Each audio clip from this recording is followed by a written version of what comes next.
नमस्कार, संस्कृति पीसेस के इस YouTube चैनल में आप सभी का स्वागत है। मेरा नाम है प्राची मिश्रा और आज से हम एक नया प्रोग्राम शुरू कर रहे हैं जिसमें हम बात करेंगे बिहार के वीकली करंट अफेयर, यानी कि बिहार की साप्ताहिक समसामयिक जो मुद्दे चर्चा में रहे हैं उनके बारे में हम बातें करेंगे, देखेंगे कौन कौन सी चीजें न्यूज में आ रही हैं, क्योंकि आपके एग्जाम में जो बिहार करंट अफेयर का पोर्शन होता है वो 30 से 35 नंबर का पूछा जाता है। तो इस दृष्टि से जो करंट अफेयर है बिहार की वो हमारे लिए महत्वपूर्ण हो जाती है। तो चलिए आज देखते हैं कौन कौन से मुद्दे हैं जिन पर हम बात करने वाले हैं, लेकिन इससे पहले देख लेते हैं एक इम्पॉर्टेंट आप सभी के लिए सूचना। बीपीएससी का फाउंडेशन कोर्स शुरू हो रहा है ऑनलाइन माध्यम में, जो 15 अक्टूबर से शुरू होगा। यहाँ पर आपको 50% की छूट दी जा रही है, यानी कि आपकी फीस 50,000 से सीधे 25,000 हो गई है। इस कोर्स में आपको 500 से अधिक घंटों की कक्षाएं मिलेंगी। कोर्स की वैधता की बात करूं तो 1 वर्ष तक रहेगी। प्रतिदिन आपकी 2 कक्षाएं होंगी और साथ ही साथ आपको प्रिंटेड क्लास नोट्स भी प्रोवाइड कराए जाएंगे। यदि कोई इंस्टॉलमेंट में फीस देना चाहता है तो इन 3 इंस्टॉलमेंट में वह फीस अपनी जमा कर सकता है। अधिक जानकारी के लिए आप स्क्रीन पे दिए गए नंबर और वेबसाइट पर कांटेक्ट कर सकते हैं। तो चलिए आज देखते हैं कि कौन कौन से टॉपिक हैं जिन पर हम बात करने वाले हैं। पहला है बिहार को मिलेगा उसका दूसरा टाइगर रिजर्व। यहाँ पर दूसरे टाइगर रिजर्व का निर्माण किया जा रहा है क्योंकि पहला वाल्मीकि टाइगर रिजर्व जो है उसकी क्षमता पूरी हो चुकी है। दूसरा है शांति निकेतन यूनेस्को विश्व धरोहर स्थल में शामिल हुआ है। दीदी अधिकार केंद्र शुरू किया गया है। अल्पसंख्यक उद्यमी योजना। पांचवा है हमारा अनंत मनोहर बदर, तो इनके बारे में जानेंगे, इनका नाम क्यों चर्चा में है। और अंत में हमारा सत्राची सम्मान, तो यह सम्मान क्या है, किस क्षेत्र में दिया जाता है और किसको मिला है, इन तीनों चीजों पर चर्चा करेंगे। तो देखते हैं बिहार को मिलेगा उसका दूसरा टाइगर रिजर्व चर्चा में क्यों है, क्योंकि बिहार वन पर्यावरण और जलवायु परिवर्तन विभाग द्वारा बिहार में दूसरे बाघ अभ्यारण्य, ये कौन सा बाघ अभ्यारण्य है, दूसरा है, यानी पहला भी कोई होगा, ठीक है, बनाया गया होगा, तो उस पहले अभ्यारण्य के बारे में भी चर्चा करेंगे। और ये जो दूसरे जिसका निर्माण किया जा रहा है, किसको बनाया जा रहा है, इसके बारे में भी बात करेंगे। तो ये बिहार का कैसा अभ्यारण्य है, दूसरा बाघ अभ्यारण्य है। इसके निर्माण की मंजूरी दे दी गई है। यह निर्माण आपके 2023 के अंत तक या फिर 2024 के प्रथम माह में शुरू हो जाएगा, ठीक है। बाघ संरक्षण के लिए बिहार सरकार कार्य कर रही है, इसी के लिए यह टाइगर रिजर्व जो है इसका निर्माण किया जा रहा है। अब किसको टाइगर रिजर्व के रूप में यहाँ पर बनाया जा रहा है, तो बिहार का जो कैमूर वन्यजीव अभ्यारण्य है इसको टाइगर रिजर्व के रूप में परिवर्तित करने की योजना चल रही है, क्योंकि यह बिहार का सबसे बड़ा एक तरीके से क्या है, वन्यजीव अभ्यारण्य है। तो देख लेते हैं इसके बारे में, कैमूर वन्यजीव अभ्यारण्य के बारे में। सबसे पहले देखेंगे कि ये कहाँ पर स्थित है, तो यह कैमूर जिले के भभुआ के नामक जो एक शहर है उसके पास स्थित है। अब इसकी स्थापना कब हुई थी, तो 1979 में यह कैमूर वन्यजीव अभ्यारण्य जो है वो स्थापित किया गया था। अब यहाँ पर ऐसा नहीं है कि अचानक से सोच लिया गया कि यहाँ पर हम बाघ अभ्यारण्य बनाएंगे। एक चीज थी जो काफी लंबे समय से चली आ रही थी, प्लानिंग करी जा रही थी यहाँ पर कि इसको क्या है, हमें आगे चल करके वन्यजीव बाघ अभ्यारण्य में आपका क्या करना है, परिवर्तित करना है। तो 2017 में प्रथम बार जो कैमूर वन्यजीव अभ्यारण्य था इसके लिए बाघ मौजूदगी पुष्टि की गई थी कि यहाँ पे बाघों की मौजूदगी है। और 2018 में प्रथम बार प्रस्ताव रखा गया कि इसको क्या है, हमें बाघ अभ्यारण्य बनाना है। कैमूर वन्यजीव अभ्यारण्य का नाम जो है वो प्रस्तावित किया गया किसके लिए, बाघ अभ्यारण्य के लिए, प्रथम बार 2018 में, ठीक है। कैमूर की यदि जंगलों की बात करूं तो 1134 वर्ग किलोमीटर के कैमूर के जंगल हैं, जिसमें से कैमूर वन्यजीव अभ्यारण्य का जो हिस्सा है वो आपका आ जाता है 986 वर्ग किलोमीटर, ठीक है। तो यह सबसे बड़ा बिहार का क्या है, एक तरीके से वन्यजीव अभ्यारण्य है, आपको यह याद रहेगा। क्षेत्रफल इसका कितना है, टोटल कैमूर के जंगलों का 1134 वर्ग किलोमीटर है। वहीं यदि मैं कैमूर वन्यजीव अभ्यारण्य की बात करूं कि इसका क्षेत्र कितना है, तो 986 वर्ग किलोमीटर है। चलिए आगे देखते हैं। यह विविध प्रकार के यहाँ पर आपको वन मिलेंगे, दुर्लभ वनस्पतियां मिलेंगी और जीव आदि पाए जाते हैं, ठीक है। विभाग ने लगभग, अब यह जो एरिया ये डेवलप कर रहे हैं, जिसको या बाघ जो टाइगर रिजर्व है उसके रूप में बनाएंगे, तो इन्होंने कुछ क्षेत्रों को वहां पर छोड़ा है, चिन्हित किया है कि किन किन क्षेत्रों को छोड़ करके वहां पर बाघ जो टाइगर रिजर्व है उसको बनाया जाएगा। पूरे कैमूर वन्यजीव अभयारण्य में कुछ एरिया छोड़ा गया है, किसके लिए? कि वह बाघ अभयारण्य से दूर रहेंगे, या बाघ जो आपका टाइगर रिजर्व है उससे दूर रहेगा। ठीक है, तो यहाँ पर विभाग ने 450 वर्ग किलोमीटर के जंगलों को आवास के रूप में क्या किया है? चिन्हित किया है। और यहाँ ऐतिहासिक रोहतासगढ़ किला, शेरगढ़ किला सहित 58 गांव एवं 1050 किलोमीटर क्षेत्र को बाघ अभ्यारण्य की क्षेत्र सीमा से क्या रखा जाएगा? दूर रखा जाएगा। ठीक है, मतलब इसके अंतर्गत कौन कौन सी चीजें नहीं आएंगी? आपका रोहतासगढ़ का किला नहीं आएगा, शेरगढ़ का किला नहीं आएगा, 58 गांव है उनको चिन्हित किया गया है, और साथ ही साथ 1050 वर्ग किलोमीटर का जो क्षेत्र है इसको चिन्हित किया गया है कि ये बाघ अभयारण्य की क्षेत्र सीमा से क्या रहेगा? दूर रहेगा। ठीक है, चलिए आगे आ जाते हैं। कैमूर के जंगल की सीमाएं झारखंड, उत्तर प्रदेश, मध्य प्रदेश राज्यों से भी क्या करती हैं? स्पर्श करती हैं। चलिए, इसमें भारत के ये जो टाइगर रिजर्व है ये भारत का 55वां टाइगर रिजर्व है, 55th टाइगर रिजर्व के रूप में इसका क्या किया जा रहा है? निर्माण किया जा रहा है। और ये जो 450 वर्ग किलोमीटर का क्षेत्र है यही बाघों के आवास के रूप में चिन्हित किया गया है, यहीं पर ये जो टाइगर रिजर्व है इसका निर्माण किया जाएगा। तो आपको ये समझ में आ गया कि कौन सा एरिया है जो बाघों के रहने के लिए बनाया जा रहा है, यानी उनके निवास स्थान के रूप में चिन्हित किया गया है, और कौन सा एरिया है जिसको बाघों के निवास स्थान से दूर रखा गया है, यानी उस क्षेत्र को एज अ टाइगर रिजर्व विकसित नहीं किया जाएगा। ठीक है, ये एक बफर जोन है। चलिए आगे आ जाते हैं। अब बात कर लेते हैं बिहार के पहले टाइगर रिजर्व की कि पहला टाइगर रिजर्व कौन सा था। तो पहला टाइगर रिजर्व था वाल्मीकि टाइगर रिजर्व, जो कि आपका पश्चिमी चंपारण जिले में स्थित है, और ये एकमात्र अभयारण्य था अभी तक।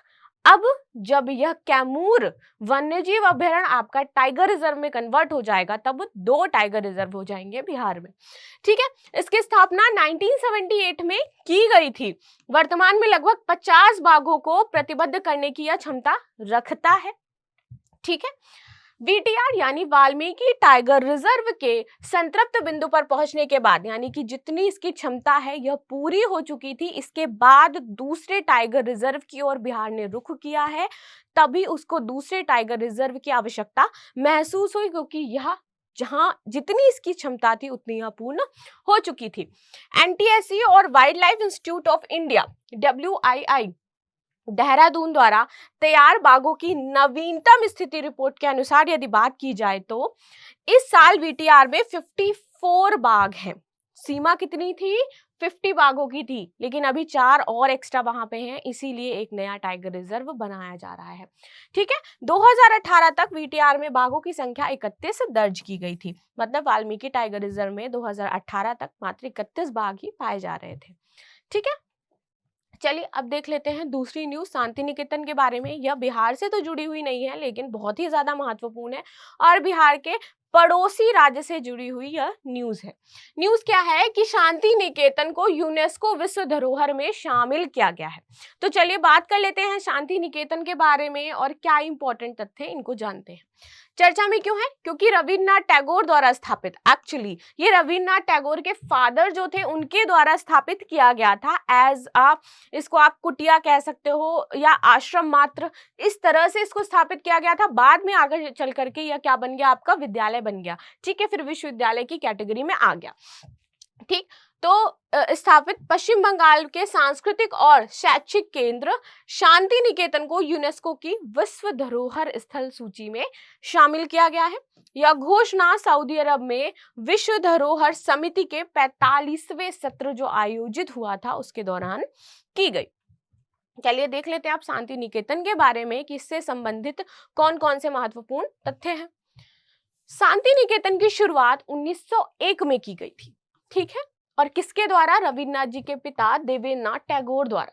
ठीक है, और तब यह क्या था? एक आश्रम के रूप में थी। जैसे कि मैंने आपको पहले बताया कि यह स्थापित हुआ था, पर तब यह मात्र एक आश्रम था और इस आश्रम का उद्देश्य था कि जाति और पंथ की परवाह किए बिना व्यक्तियों में वैश्विक समानता को जागरूक करना, सब एक साथ रहें, एक साथ पढ़ें, एक साथ आगे बढ़ें।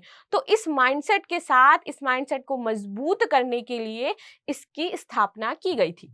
ठीक है, शांति निकेतन शुरू में भारतीय परंपराओं और धार्मिक और सांस्कृतिक सीमाओं से परे एक आवासीय विद्यालय था। ठीक है, तो ये कैसा विद्यालय था? आवासीय विद्यालय था। 1921 में 1921 में यह विश्वविद्यालय के रूप में विकसित किया गया, जिसे विश्व भारती के नाम से जाना गया। तो इसे किस नाम से भी जानते हैं? विश्व भारती के नाम से भी जानते हैं। शांति निकेतन की अनूठी स्थापत्य कला और एशिया की प्राचीन और मध्यकालीन एवं लोक परंपराओं के चलते यह जो शांति निकेतन है, इसको किसमें शामिल किया गया है? यूनेस्को की विश्व धरोहर सूची में शामिल किया गया है। आगे बात कर लेते हैं यहाँ पर यूनेस्को की। तो यूनेस्को की विश्व राज्य सूची यानी वर्ल्ड हेरिटेज लिस्ट में विभिन्न क्षेत्रों या वस्तुओं को शामिल किया जाता है। अब भारत में कितनी है वर्तमान में? तो यदि भारत में बात की जाए तो वर्तमान में आपकी 42 यूनेस्को हेरिटेज साइट्स मौजूद हैं।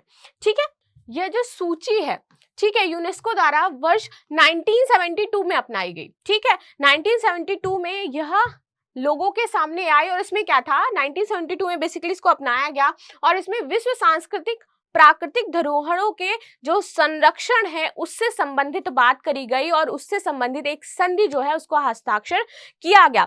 यानी कि ये जो वर्ल्ड हेरिटेज साइट है ये पूरे वर्ल्ड में, वर्ल्ड ही यहाँ पे लिया हुआ है, तो इंडिया हो चाहे अमेरिका हो चाहे अदर कंट्रीज हो, वहाँ की जो भी ऐतिहासिक तौर पर सांस्कृतिक तौर पर महत्वपूर्ण साइट्स होंगी उनको क्या करेगी? वहाँ की गवर्नमेंट संरक्षित करेगी और उसको उस लिस्ट में संरक्षित किया जाएगा। उसके संरक्षण के लिए यदि धनराशि की आवश्यकता होगी तो वह भी प्रोवाइड करवाएगी।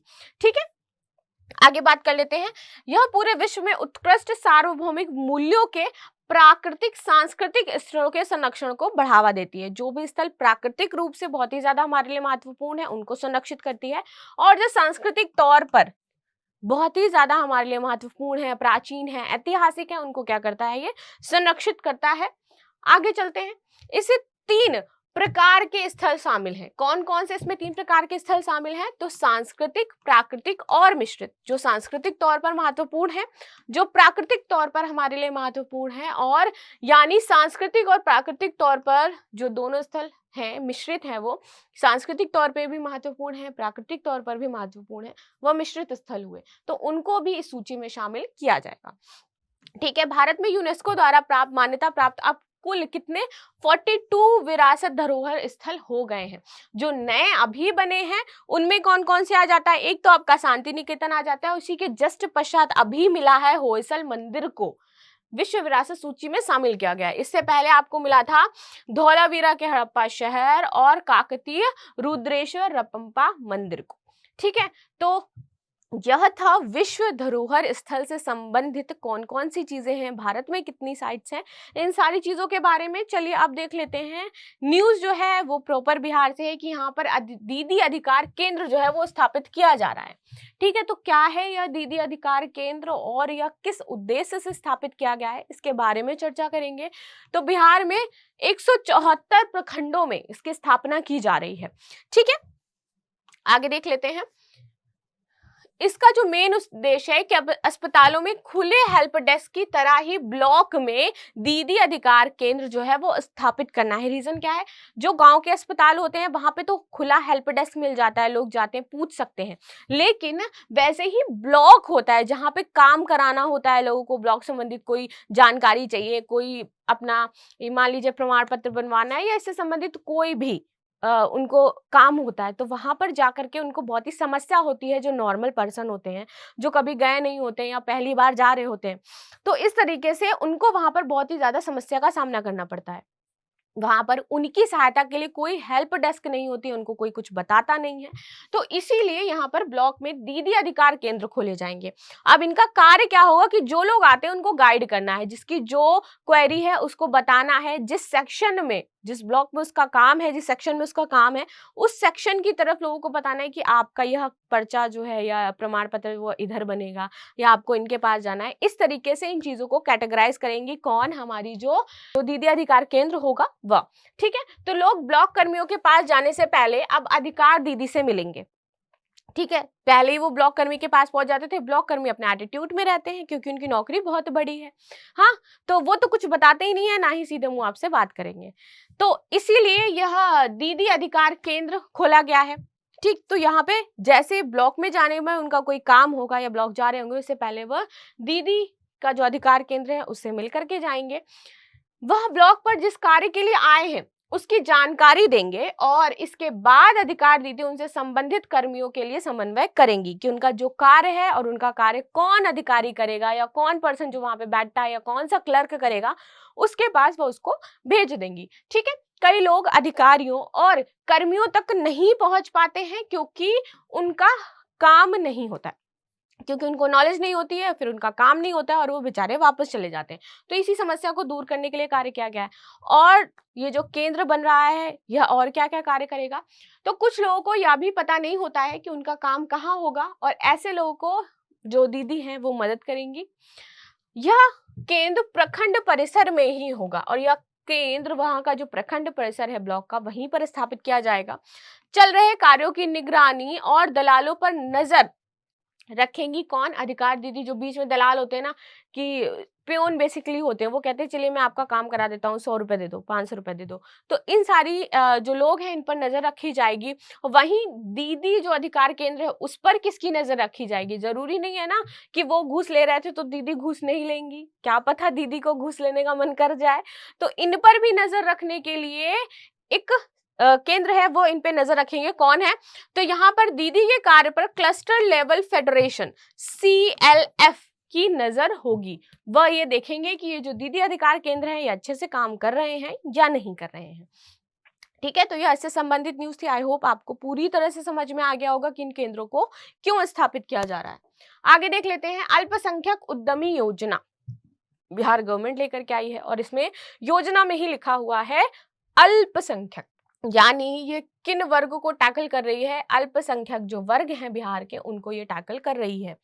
तो जब भी मैं योजना पढ़ाती हूँ, मेरी कुछ एक टैगलाइन होती है जो मैं कहती हूँ कि आपको कोई भी योजना आप पढ़ रहे हो तो उसमें सिर्फ आपको 3 से 4 चीजें जानने की आवश्यकता होती है।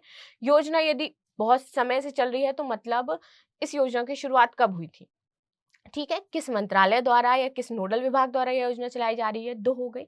इस योजना की विशेषता या उद्देश्य क्या है, तो 3 पॉइंट हो गए। और चौथा ये होता है कि इस योजना का लाभ या इस योजना के अंतर्गत क्या क्या लाभ मिलने वाला है और किस प्रकार यह लाभ वितरित किया जाएगा। तो बस आपको योजनाओं में यही जो 4-5 पॉइंट है यही जानने की जरूरत होती है।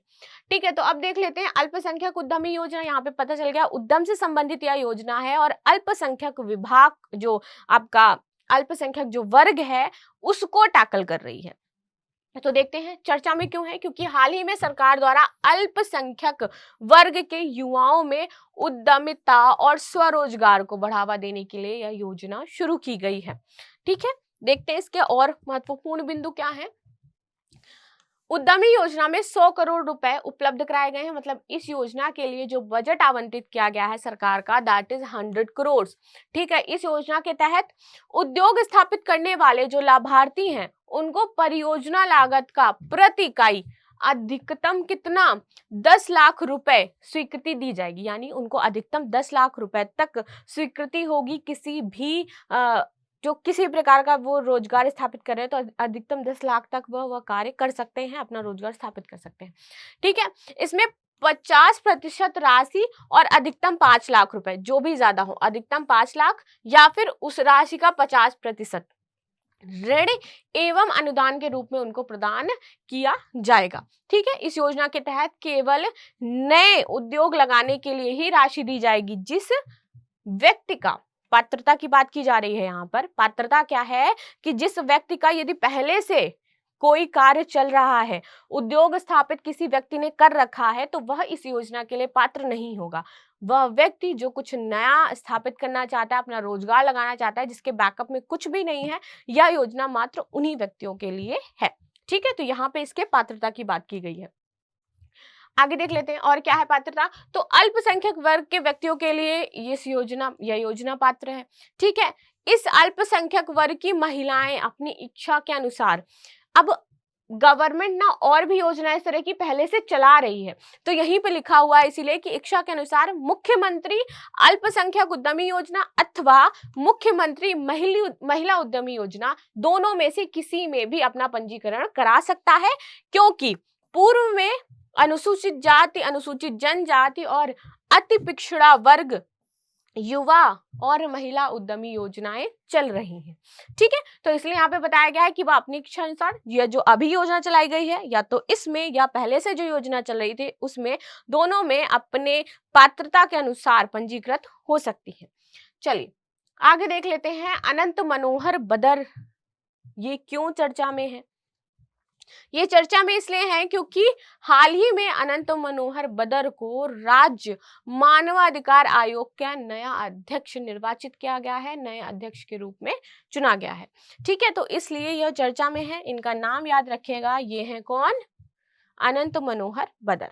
चलिए आगे देखते हैं इनके बारे में थोड़ा कि इन्होंने क्या क्या कर रखा है।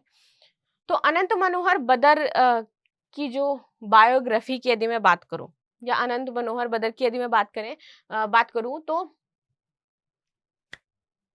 चलिए अनंत मनोहर बदर के बारे में जान लेते हैं।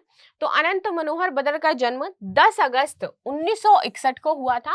उन्होंने वर्ष 1985 में वकील के रूप में अपने करियर की शुरुआत करी थी और बॉम्बे हाई कोर्ट में, ये नागपुर बेंच में थे। ठीक है, वे नवंबर 2000 में जिला न्यायालय के रूप में महाराष्ट्र न्यायिक सेवा में शामिल हुए। 3 मार्च 2014 को वो बॉम्बे हाई कोर्ट के अतिरिक्त न्यायाधीश बने और उन्होंने मई 2020 में केरल और फिर पटना हाई कोर्ट में स्थानांतरण ले लिया और इसके बाद यहाँ के क्या बना दिए गए? अध्यक्ष बना दिए गए राज्य मानवाधिकार आयोग के। चलिए सतराची सम्मान के बारे में बात करते हैं। क्या है ये सम्मान? तो हाल ही में मुजफ्फरनगर में आयोजित एक समारोह में समाजवादी चिंतक और लेखक, ये क्या है? एक समाजवादी चिंतक भी हैं और लेखक भी हैं ये। ठीक है, तो इनको नाम क्या है इनका? सच्चिदानंद सिन्हा। इनको क्या दिया गया है? सतराची फाउंडेशन द्वारा सतराची 2023 सम्मान से सम्मानित किया गया है। चलिए आप देख लेते हैं क्या है ये सतराची सम्मान और इनके बारे में भी। सतराची फाउंडेशन पटना द्वारा सतराची सम्मान की शुरुआत 2021 में की गई थी। ठीक, सतराची सम्मान का उद्देश्य होता है कि जो न्यायपूर्ण सामाजिक सरोकार से जुड़े लेखक हैं उनको सम्मानित करना, उनको प्रोत्साहित करना। ठीक है, 2021 में प्रेम कुमार मणि और 2022 में प्रोफेसर चौथीराम यादव को यह सम्मान दिया गया था और सतराची सम्मान 2023 के लिए प्रोफेसर वीर भारत तलवार की अध्यक्षता में एक चयन समिति बनाई गई थी जिसके तहत सच्चिदानंद सिन्हा को चुना गया है। आगे आते हैं। इस सम्मान के तहत 51,000 रुपए का चेक, एक मान पत्र, अंग वस्त्र और स्मृति चिन्ह दिया जाता है। सच्चिदानंद सिन्हा की यदि मैं बात करूं तो इनका जन्म 1928 को हुआ था और सच्चिदानंद सिन्हा ने जीवन भर एक लेखक, विचारक, वक्ता, पत्रकार, संपादक और कार्यकर्ता के रूप में सक्रिय रहे हैं। आगे इनकी कुछ कृतियां देख लेते हैं। प्रसिद्ध पुस्तकें जो इनकी रही हैं वह थी आपकी केस एंड क्रिएशन, ठीक है, सांस्कृतिक विमर्श, संस्कृति और समाजवाद, पैगंबर, मार्क्सवाद की लोहियावादी समीक्षा, नक्सली आंदोलन का वैचारिक संगठन। तो इस तरह की यदि यह बुक्स लिखते थे इसीलिए इनको यह सम्मान दिया गया है। तो ये कुछ उनकी कृतियां थी जो यहाँ पर मेंशन करी गई हैं। तो यह थी आज की हमारी न्यूज़ जिस पर हमने बात करी, साप्ताहिक करंट अफेयर्स। मुझे कमेंट में बताएं कि आपको यह साप्ताहिक करंट अफेयर्स का जो प्रोग्राम शुरू किया गया है यह कैसा लग रहा है, और ये इसी प्रकार आपका हर सैटरडे आपको यह जो वीडियो है वह उपलब्ध होगा। सप्ताह की जो पूरी न्यूज़ है वो सप्ताह के अंत में सैटरडे को आपको प्रोवाइड करवाई जाएंगी। तो मिलते हैं आपसे नेक्स्ट क्लास में, तब तक के लिए धन्यवाद।